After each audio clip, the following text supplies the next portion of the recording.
when people think about North Carolina, they think about this bellwether state. It wasn't always that way. We just had these really, blockbuster revelations about Mark Robinson. It's not a red state. Like, I think there are other states like this, like Virginia for Democrats, right? It is a Democratic state writ large, but it's not a blue state. Roy Moore tanked. It didn't really mean anything for the Republican Party writ large. Mark Robinson tanks. He might take Donald Trump down with him. There is a high population of Black voters in these urban centers that I think create kind of a natural constituency for Kamala Harris. And so I think that's one thing that the Harris camp needs to remember is that, yes, it matters that the demography and the diversity of the person at the top of the ticket, but it is not simply a fait accompli that if you have a diverse ticket, you're going to have a diverse electorate. Well, hello. Hi, everyone. Thank you for joining us. We've got a good conversation here to get into today. But first, want to introduce who all will be joining us for the conversation. I'm Joel Payne, political strategist, Democratic strategist for about 2 decades. And I'm joined by Leslie Sanchez, who is a Republican strategist and an expert on so many things on the Republican side for, probably 2 decades herself as well. Leslie, you want to say hello? Hello, I started when I was 12, I'm sorry, 10. So, let's just keep it honest. There we go. Leslie started very, very young. And we're joined by Chris Cooper. Chris is a professor of political science at Western Carolina University. And, one of the things we want to do with this series of conversations is dig a little deeper on some micro trends that we're noticing as we lead up to a very, very consequential 2024 election. Chris is based in North Carolina and has done some excellent scholarship on what's happening in the state. And with President Trump visiting the state soon, and both Democrats and Republicans prioritizing the state this cycle, we thought it'd be a great time to have a conversation with Chris. So Chris, say hello yourself. Yeah, thanks so much for having me. I'm looking forward to the conversation. You got it. Leslie, I'm going to hand it over to you if you want to start our conversation off here. No doubt. So when people think about North Carolina, they think about this bellwether state. It wasn't always that way. It used to be traditionally reliable, I would say, in some camps.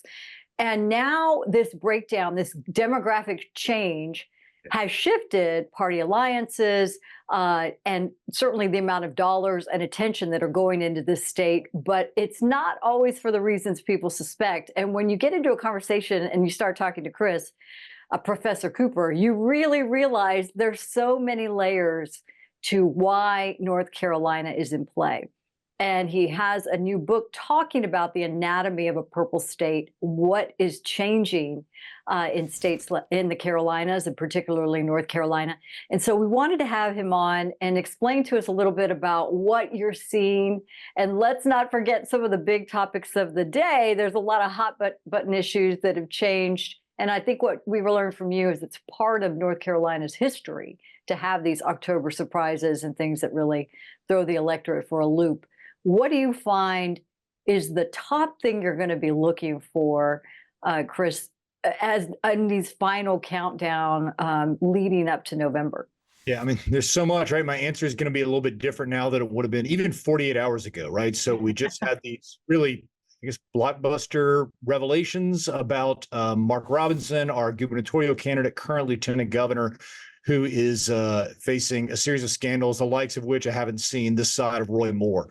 The difference between this and that Roy Moore election in Alabama is that was a special election in Alabama. So if Roy Moore tanked, it didn't really mean anything for the Republican Party writ large. Mark Robinson tanks. He might take Donald Trump down with him in North Carolina. The Council of State could change, the supermajority control of a North Carolina General Assembly, and even perhaps the entire United States Congress control of the House of Representatives, because we have a very competitive congressional district in the northeastern corner of the state. So the biggest thing I'm going to be watching as of today is, does Mark Robinson drag the party brand with him, or do voters simply just split their ticket and move on as they would have otherwise? Bringing up the Roy Moore, we have to talk about that. Like that was a Trump-endorsed a Trump candidate. There is some distance already. I talked to Republican kind of communicators on the ground. They'll say that, Trump has distanced himself as of August. He wasn't necessarily embracing him. And there is already, he was at Robinson was at a deficit of 9 to 12 points compared to where Trump is. Do you see that gap closing, and why would that close? Yeah, I don't think that gap is going to close, right? And I mean, and so yes, Trump has distanced himself, but it's been more recently, right? So there was a rally in Asheville, North Carolina, just a few weeks ago where I went, and Donald Trump was on stage. He introduced Mark Robinson. He introduced his wife, Yolanda Robinson. He said he was glad to see them there. It was really only until these most recent allegations came out that Donald Trump has sort of given him the Heisman and decided to not appear on stage with him. J.D. Vance was in town just the other day, did not have Robinson with him. And J.D. Vance, we just learned like an hour ago, is actually coming back to Charlotte in just a few days again. So we're seeing more and more and more of these visits. My guess is we are going to see more daylight between Robinson and Trump. As again, I think the Republican Party's got to hope that's what happens. The Republican Party has to hope they don't drag down the ticket, that the voters just say, well, there's Mark Robinson over here, and then there's a Republican Party over there, and Mark Robinson is not like the rest of the Republican Party. Because if he is tied too closely to the Republican Party in general, then I think there's going to be some pretty big down and perhaps up ballot effects. Yeah, Chris, it's interesting. And so I've got North Carolina roots. We actually talked about that beforehand. Western Carolina University, go Catamounts. North Carolina is one of these states that I have a theory. It is a Republican state, even though it's a Democratic governor. It has gone Republican the last couple of cycles, but it's not a red state. Like, I think there are other states like this, like Virginia for Democrats, right? It is a Democratic state writ large, but it's not a blue state. And I think there are other states like that around the country. North Carolina, there's a lot of symmetry, I think, between the experience there now and Georgia in the last two presidential cycles. And it feels like North Carolina is kind of the belle of the ball now. It seems like this race very easily could come down to North Carolina. Just curious about just what you've noticed in terms of demographic trends and how the state has changed and how that is going to manifest itself this election season. Yeah, so I'm so glad you sort of defined it that way and put it up too against Georgia, right? So in the 2020 election, North Carolina, of course, voted for Donald Trump for president, voted for Republicans for every election cycle since 2008. But let's remember, of all the states that Trump won in 2020, his margin was the smallest in North Carolina of any of them, right? So does that make it a red state? I mean, certainly on the red side of that presidential ledger, but I would argue that makes it the definition of a purple state, right? If you were going to figure out what would define a purple state today, I think you'd find the middle of the country. You'd find the line between Democratic and Republican states, and you'd say, well, the ones on each side of that line, that's got to be purple, right? Well, that would be North Carolina and Georgia, right? Of all the states that Biden won in the last election, Georgia was the smallest margin of any of them. So in my mind, those really are kind of the definition of purple states. And even though they fell on different sides of that razor's edge, the voting patterns are pretty similar. I think what was different in Georgia is Atlanta, of course, dominates Georgia like no city dominates the state of North Carolina. So strategically, if you're a political strategist, and you're a Democrat, you can run up the score in Atlanta, pay a little bit of attention to Savannah and kind of ignore the rest of the state. North Carolina, there's no city like that. You've got to piece together a coalition that cuts across smaller cities, that cuts across some of the urban areas and some of the rural areas as well. We have the second most rural voters of any state in the country after Texas, right? So rural matters in North Carolina more than other states. And so it's been an interesting mix. It's a state that hasn't swung, but has kind of hung around near the middle for all these years, really since even before 2008. Yeah, I could talk about North Carolina forever, and Leslie, I'll hand it back to you. No, I mean, it is the place of my childhood. The first political race I remember was Harvey Gantt versus Jesse Helms. Wow. I watched that race as an 8-year-old, right, or a 7-year-old back in 1990, and it has been quite the political journey there. But just one other point on that North Carolina Georgia comparison. Yep. North Carolina, I was reading some other scholarship about it recently. There is a high population of Black voters in these urban centers that I think create kind of a natural constituency for Kamala Harris. But sure, the white voters, they're higher education, more college educated whites in North Carolina than a state like Georgia. So I think that's also, from a Democratic perspective, why Democrats have viewed it as along with all the great points you made, as more of a target this time around. It is been a bit of a white whale, but definitely a target. And if you think about, comparisons to Virginia, those white educated voters, certainly in the Research Triangle Park, certainly look a lot like Northern Virginia. in a lot of ways. So I think there are some real benefits for the Democrats in North Carolina. The problem is, I think that Black coalition that you talked about, they didn't turn out to vote the last couple of cycles. So African-American turnout was way down, particularly Mecklenburg County, which is Charlotte area, was down big time in 2022. And what's interesting about that, from my perspective, is there was a woman of color at the top of the ticket, a very qualified U.S. Senate candidate named Sherry Beasley, who had been on the state Supreme Court, as you know, and African-American turnout just didn't follow. And so I think that's one thing that the Harris camp needs to remember, is that yes, it matters the demography and the diversity of the person on the top of the ticket, but it is not simply a fait accompli that if you have a diverse ticket, you're going to have a diverse electorate. It's such an important point with respect to that, ideology, ethnicity, or is it all going to align the same way as it has, or people assumed in the past? But what's interesting, you've talked about and on Joel's point about demographic shifts, some of that, and I think you mentioned it before, with post-COVID, like people leaving certain states and retiring, maybe this New Hanover area that has maybe more military retirees, or if you want to talk about that, that happens to be Wilmington, North Carolina, where former President Trump is going to be going down there having a big rally. But some of that, maybe that shift and the shift of working class voters in those rural areas, kind of in the northern part of the state, what are you seeing there? No, that's exactly right. So that New Hanover County that you just mentioned, I mean, to me, that's the most interesting count. We got 100 counties in the state of North Carolina. If you said, Chris, just give me one to watch. The good news is the views are nice. It's right by the ocean, right? You can go to New Hanover County. That area is so interesting. They've got a state Senate district that is flipped back and forth between Democrats and Republicans. It's a bit of a bellwether. So we have 10 Council of State offices in North Carolina. These are like labor, education, insurance, auditor, things like that. They got 9 out of 10 right? They picked 9 out of the 10 winners in that one county. Their county commission's gone back and forth. It really is kind of a bellwether. And I think it's an interesting place in so many ways because they're getting a lot of in-migrants. And you might say, well, in-migrants means blue, right? In-migrants means the Democrats are going to do better.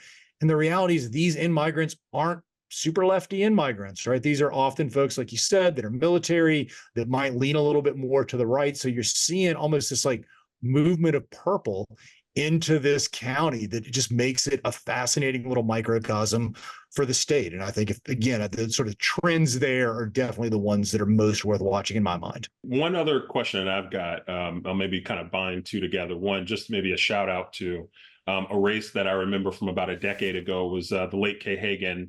Maybe, gosh, it was longer than a decade ago when she defeated Elizabeth Dole. And that was a very closely watched race. And I'm getting some, just looking at this cycle, I'm wondering if Democrats kind of view the state the same now as they did then, that there's that Hagan coalition, so to speak, to put back together. But as you probably know, Chris, the watershed moment in that race was when Hagan ran that very well-known television ad where she talked about Elizabeth Dole bearing false witness. You had character kind of come up there. You had character come up in the Cal Cunningham Senate race a few years ago. And now you've got character coming up again in the Mark Robinson race. So that's interesting to me. But my question is, what do you think are the issues that are most salient right now to North Carolina voters? Is it the economy? Is it national security issues with the military population? What do you think? So I'm chomping at the bit to add one more to your list. By the way, on those old elections, John Edwards would be another one where the character issues certainly came up. And not a good way for the Democrats.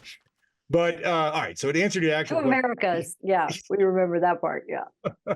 What are the issues? I think here they do look a lot like they look in the rest of the country, right? We're in this world of nationalized politics where the sort of specifics of the state matter in terms of voting patterns, but which issues I think looks pretty constant, right? It's the economy is what I call a framing issue. Both parties will talk about it. They'll try to frame that issue to their perspective, right? There are things you can look at and say the economy is doing well. There's things you can look at and say it's not doing well. Each party will try to work those in their favor.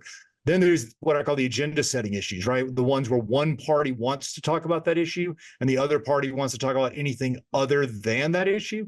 So for the Democrats, they want this to be an election that's about abortion, right? And for Republicans, I think they want this to be an election that's about immigration. And I think you're going to see that in North Carolina. You're going to see that in Wisconsin. You're going to see that in Texas. You're going to see that all over this country. In terms of specifics to the state, there's not a lot. I mean, it's a much more military-friendly state. The demographic makeup makes it different, but the major issues, it's those three bread and butter issues, the one framing and the two agenda setting in North Carolina and elsewhere, from my perspective. I do have one question on that, and it's just an odd question. Historically, when do North Carolina voters make up their mind? Do you have does it change over the last couple of presidential cycles? What are you seeing or predicting this time around? Yeah, it's a great question, right? So I think, look, the vast majority of voters make up their mind early like they do elsewhere. But the kinds of people who don't watch programs like this, I wish they would, but they don't.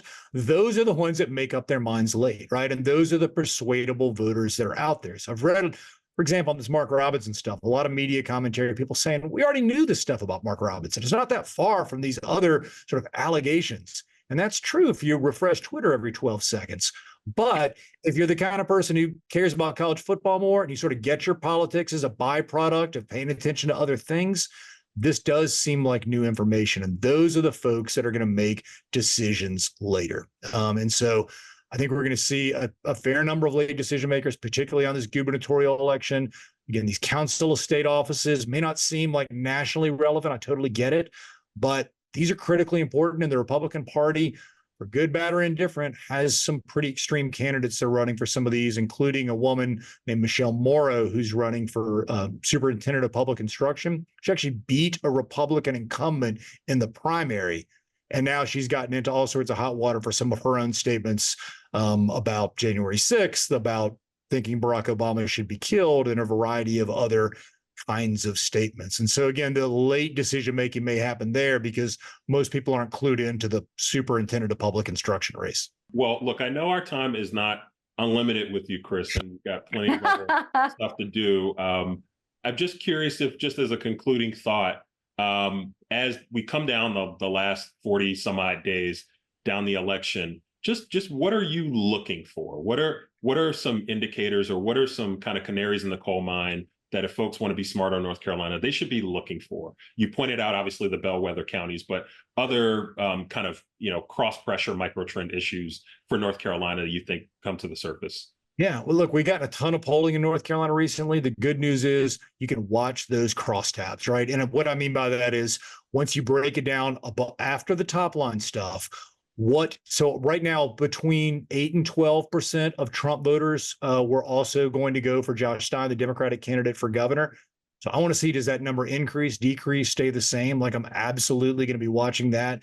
I'm going to be continuing to watch voter registration trends. So the big switch from Biden to Harris resulted in kind of a reversal of old patterns. So for about the last 2 years, we've seen every week more new registered Republicans than Democrats. After the big switch, we saw a big switch. All of a sudden, it was Democrats who were registering more so than Republicans. Can they translate that enthusiasm for Harris into votes, right? Because you don't get 2 votes if you're super pumped to cast it. It's got to translate into something else. And so that's what I'm going to be watching. Can that enthusiasm translate into something that will generate more votes? Because at the end of the day, even if you're excited, that doesn't mean you're necessarily going to win. Leslie, No doubt at all. Election night. Chris, Yeah. what are you watching? You're going to be on Twitter, X, Sure. on the platform watching. What counties are you looking at? Closing times? Where are you going to be looking at what? So New Hanover County, I'll be watching. The early voting will hit first. And so I definitely want to see if the Republicans look better than expected in early voting. That is going to be a really good sign for the Republican Party. They've gotten, things have not gone well in early voting for the Republican Party the last couple of cycles. Didn't used to be like that. It is now. So that early drop is going to tell us a lot. And then I want to make sure that I'm not just looking at who's up and who's down, but what the margins are like. So in the rural parts of the state, the Republicans are going to win. You know it. I know it. We all know it. The question is by how much? And so if those margins look like they're smaller in the rural parts of the state, it's going to be a good night for Democrats. Chris, we're so grateful for your That's a lot to watch. We're excited. We're excited. We're going to watch it with you, Chris. This is good. Yeah, and we're just so grateful. We're so grateful for your expertise. Leslie, I want to make space for you if you have a concluding thought. No, I think we're all going to be following this track line and this through line that Chris talked about. And that smartest guy we've heard so far talking about North Carolina. And we really appreciate your time, attention, and showing all those micro trends that are really going to define the state now. And it looks like going into the future. Yeah. Well, thanks for having me. It's a fun conversation. Thank you so much, Chris. And for Leslie Sanchez, I'm Joel Payne. Until next time, take care. Take care.